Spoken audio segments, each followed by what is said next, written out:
Hey there, welcome to another episode of Football Everyday, coming to you live and direct from the studios here at Menara Star in PJ. My name's Nelsen. Joining me today, Shaun Orange and Zack, Yusof, of course. Nice tops you got there, boys. Well, in the weekend that was, there were wins for the five big boys. When Newcastle were brought back down to earth at St James's Park by Chelsea, who came away with a 3-0 win, to ease the pressure on AVB. Zack, I'll start with you. It could be said that Alan Pardew's boys were a bit unlucky, right? They hit the post a couple of times. Certainly, they were credit to the Blues, I think. They were very unlucky, Nelson. Having watched it over the week and that. The incident with Demba Ba and David Luiz, in any other game, the Brazilian probably would have got an early red card. But, such is football. I think Newcastle, they got a good decision for them against United, right? So it's all swings and roundabouts. So you get some, you don't get some, right? Exactly. Well, meanwhile, Shaun's team, look at the top, man. Manchester City, as expected, made light work of Norwich City by hammering them 5-1. Shaun, we've missed your insights for a while. I think you were missing for a while. Yeah, what do you make of City's performance? Look, you did predict in your weekly column that your noisy neighbours would easily beat Norwich, right? Yeah, I thought they would, and they did. But I should mention that they started off a bit slow. I thought they'd have got a couple of goals earlier on, but much earlier than they did. Right. And then of course they were coasting. Right. But I should say now, and I hadn't said this before, I'm now becoming annoyed by the fact that City are leaking these unnecessary goals, right? Yeah, I don't think they should be there, and particularly against teams like Norwich. Right. I know Hart is not quite happy with that. Right. Okay, well, we'll talk about City a bit later on in the show as well. Over the JJB, Arsenal put their 1-1 draw against Fulham behind them with a resounding 4-0 win over Wigan. Zack, was this an expected result, do you think? It was totally expected, Wigan play a very open game, which leads them to leaking a lot of goals. A bit of suicide football by a team rooted at the bottom of the table. And against Arsenal, you don't play like that, right? Against Arsenal, so, you don't play pretty football against Arsenal, and I think the end result showed that. Shaun, quick one on Wigan. With that result, the Latics are still rooted to the bottom. So might Wigan's luck finally run out this season? I think it would, yeah. Right. But let me ask you, Shaun, will Roberto Martinez ever get the sack? He's a man who's very comfortable in his job, eh? Well, he's got the support of the chairman, right? Of the chairman, of the boss, yeah. But in football, I think, as we all know, those of us who know football,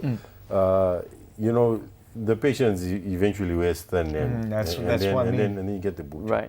Okay, at White Hart Lane, impressive Spurs kept up their flying form with an easy 3-0 win over another struggling team in the shape of Bolton. Yep. Look, Jermaine Defoe actually believes they can go on to surprise everyone by winning the league title this season. Yeah. Does he have every right to be that optimistic, Shaun?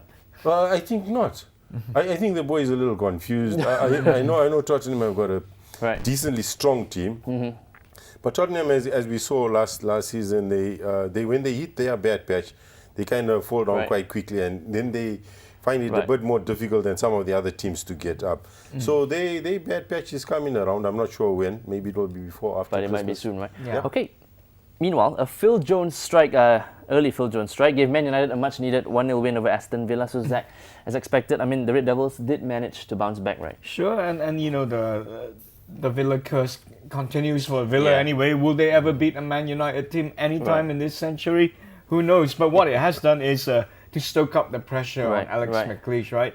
Now the fans have really begun to turn against him. Yep. It's going to be interesting to they're watch. definitely not going to do it against United. Even some lesser teams as well with the football they're playing, right? Exactly. Apparently Darren Bent has touched the ball the least amount amongst all the players, all the strikers in the Premiership. I read this stat the other day, which is quite incredible stuff. Right. Especially as how much they depend on Darren Bent. If he's not touching the ball. So if your main striker's not touching the ball, exactly, you're not going to get any points, right? For Villa, really. Right. Okay. As we're all aware, Steve Bruce was sacked by Sunderland, and though they went down at Wolves, I think they've just appointed Martin O'Neill as their new manager. Shaun, what do you make of Martin O'Neill's appointment? I think it's about 100 times better than Steve Bruce. But the other thing is I quite respect Martin O'Neill for who he is as a gentleman. Right. And his coaching abilities. He's proven himself. There is one thing that we should mention here about Martin O'Neill. They say, when I say they, I mean they. Right. They say that he has only the capacity to lift up small little teams and then make them do things. But when he's presented with the opportunity to deal with a big team, and he doesn't have you know the goal to do that. But I don't know. I reckon Sunderland are not such a big team. I know Sunderland think that they're a big team, but I don't think they're that big. Well, interesting point is that he's joining his boyhood club. He supported Sunderland as a young person. So I mean, there's always that romantic tie, right? Which will help. So okay, so we'll see how Martin O'Neill fares in his new job. Monday Night Football saw Luis Suarez hit the headlines again for the wrong reasons. And Liverpool fell to a 1-0 victory at 1-0 defeat. At Fulham. Sure. Guys, I mean, reports say the referee kind of had a bad game as well. But Shaun, we've said it before that it's the lower teams that Liverpool have trouble against, right? Yeah, but that's quite fair. But let me add quickly to the point that you make. Liverpool have struggled against Fulham in recent seasons. Right. You saw what happened to them. This is not a new occurrence. Right? Absolutely. The other thing is Fulham have been doing quietly quite well against the bigger teams. So Fulham themselves tend to struggle against smaller teams, right? So, okay, hold on to your thoughts as it is time for a quick break here on Football Everyday. We'll be right back with more chat and banter, so do stay tuned and we'll see you real soon.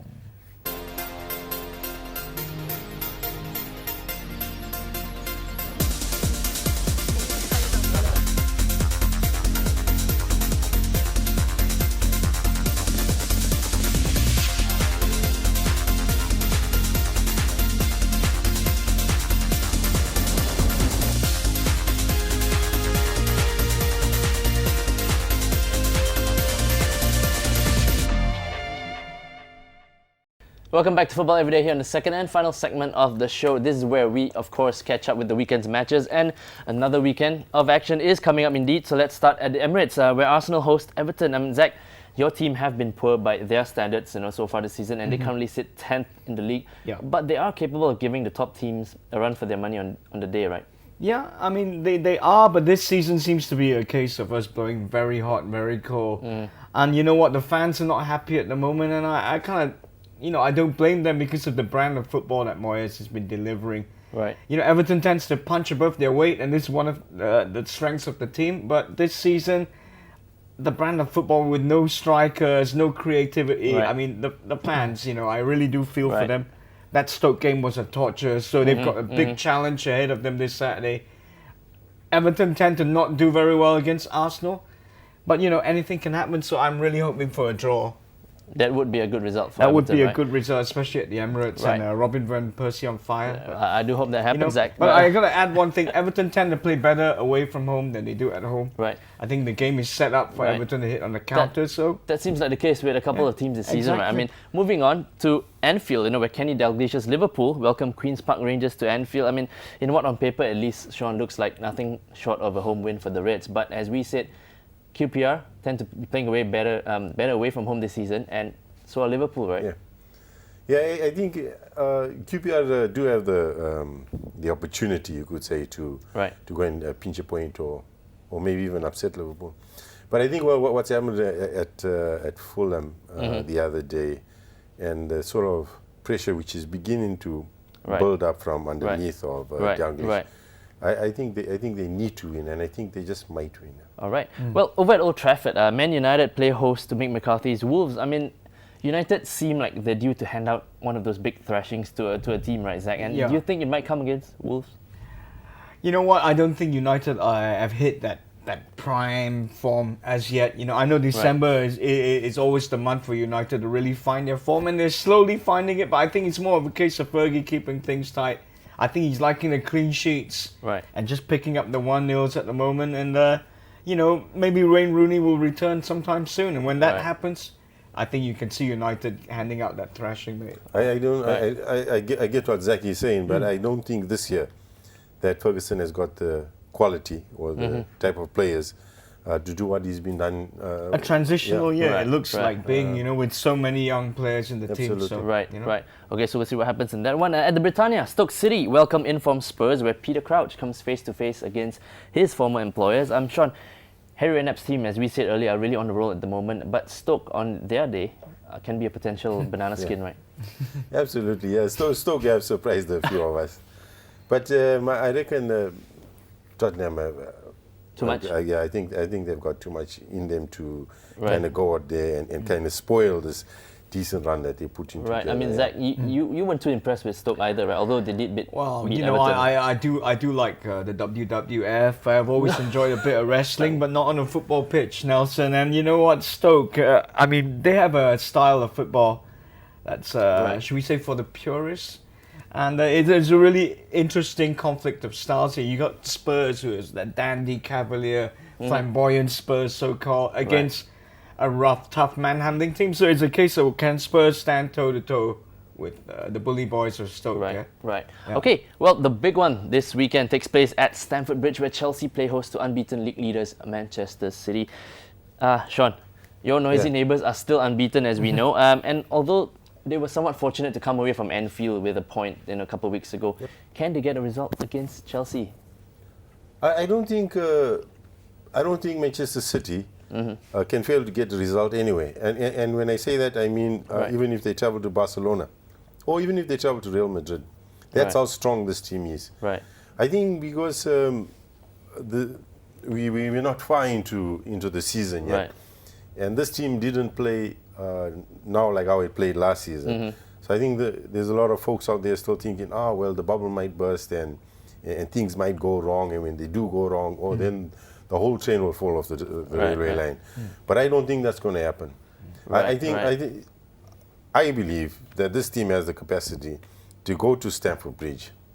They're just going to Stamford Bridge and then ruffle up Chelsea and leave with a 5-0, and then just jump back on the bus and head back to Manchester. That's how strong this team is. I think echo, Shaun? I do not, actually. I think Chelsea will treat this game like a Champions League final. You know, they managed to pull out of this mini crisis. Yeah, I mean, they've defeated Wolves, Newcastle, and they beat Valencia so in the Champions League as well. Those 3 good wins back to back, two consecutive clean sheets. Yeah. They know just how important this game is to their Premiership challenge. They're not going to want it to end in December, so I don't think it's going to be a little trip to the capital. The thing is, who did they beat? Who did Chelsea beat?